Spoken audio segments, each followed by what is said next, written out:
I know you're already like, I'm cleaning every minute of every day. The house is still not clean, and you want me to do sensory play, which is going to get so messy. Don't worry, I'm going to help you today in a very simple, low mess sensory play, and I'm going to give you cleaning tips also. I'm going to help you because I believe that sensory play is so important for kids. It helps with so many skills like speech and language development, fine motor development, gross motor development, creativity.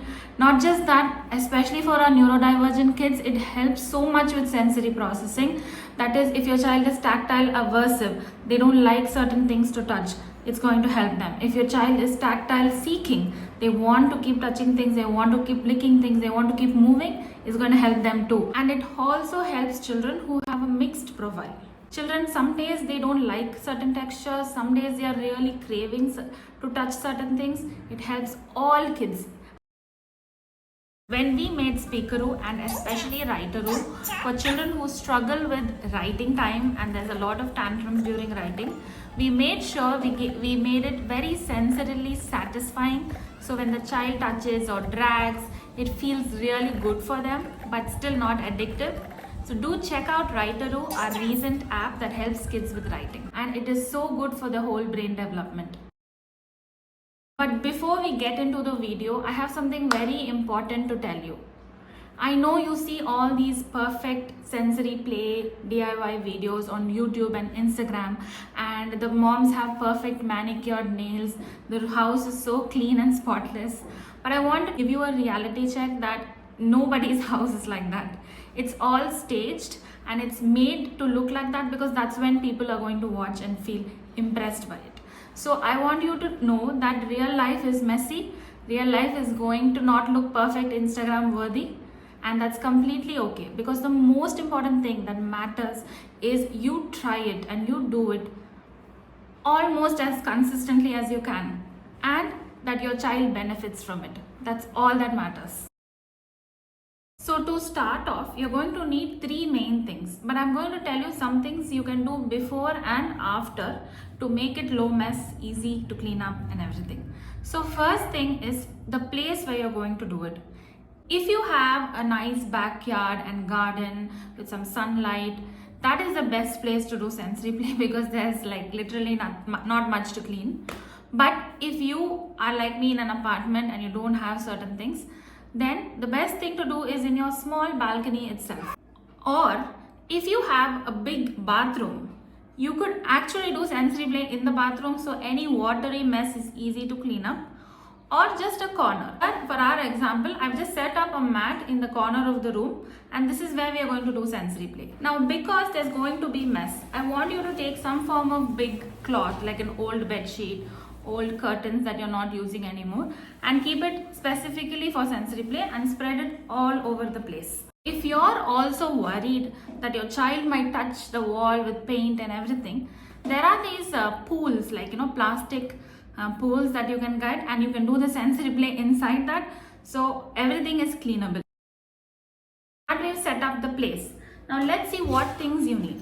You definitely need a nice clean tray, quite big if possible, and for many children transparent trays are better because they get to see what's inside so that it doesn't surprise them or it doesn't create any triggers for them. A big tray, this is going to hold something, and what can you put inside? If you just mix flour, that is refined flour, with cocoa powder, you can make mud. Or if you mix cocoa powder with corn flour and a little bit of water, you can make oobleck, which is really fun texture. Or you can take any leftover or old dal that you have at home and even put that in your sensory tray. So you need a tray, and then you need some form of medium inside. And we'll start with dry medium and get your child used to it, and then wet is more advanced level and we will go to that later. I know in your home you're going to have already a lot of stickers, so you can just stick those stickers on the bottom of the tray and then put the materials on top, so when your child moves them away, there's something interesting for them. This video we're not doing any sensory play, but I want to give you like a basic template that you can follow and recreate at your home. And I'm giving you some recipes also, like corn flour with water creates oobleck, Refined flour, a little bit of oil and cocoa powder is going to create sand that you can use with animals and dinosaurs. Or you can just use plain rice, beans, red beans, black beans. Got our container and we've got our base material. Now the third thing we need is tools. Again, don't worry if you're going to go buy sensory tools and everything, that's great. But if not, you can just go to your kitchen and your child's toy cupboard and get all the tools you need. For example, these simple cups from the stacking cups, or if you have any measuring spoons available at home, you can use that too. Just your old dosa ladle and some, I don't know, this slotted spoon. So when they pick up some stuff and they can see how it falls when it drops, and this is just a scoop and put in from one cup to another cup. You do need a bunch of tools that you're going to have already at home in your kitchen or in your toy cupboard. You want to get fancy, and if you already have these pipe cleaners, you can put them through your colander, and you can put the material here and then place it in the tray, so that children can pull and see it fall, and it's just going to be like nice fun cause and effect play. But again, with things available to you already, no need to go out of your way to buy things. Start small so that there is low pressure and it's easy and approachable. Give your child the space and the time and let them play. You can sit nearby, model language. So what can you say during this time? You can say things like, this is fun. So you can teach them commenting. You can point at it and say, oh, it's so soft, it's so crumbly. You can teach them descriptive words. You can teach them how they feel.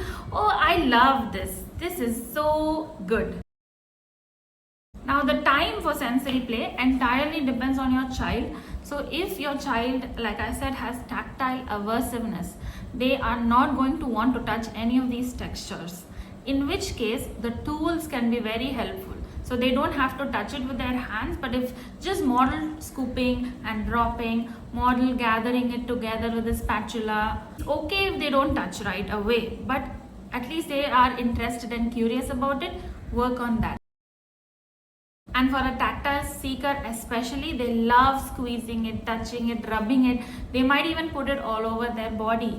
And moms, don't worry, we have prepped the place. And make sure you do this activity before bath time. So it's okay if they put it all over their body. Let them rub it, let them enjoy themselves for 20 to 30 minutes, and then you can clean up the place and clean them up too. I have a very trusted friend that helps me with cleanup, which is this dust pan. It's very easy to mop up all the dry dust with this and put it back. If you have these types of dust pans also come in a small size, that's okay too. You don't have to use your hands and vacuum cleaner and everything. This just does it in like 20 seconds. You can just take that cloth and put it in the washing machine to wash. I hope I made this quite simple, easy, and you're going to try it. If you're going to try this, let me know in the comments that I will try sensory play. And if you want more recipes like what to do for sensory play, don't worry, I already have so many videos on my channel. You can go check it out on YouTube and Instagram. Leave all of your doubts in the comments of my recent video. I will read and answer them all. See you next time.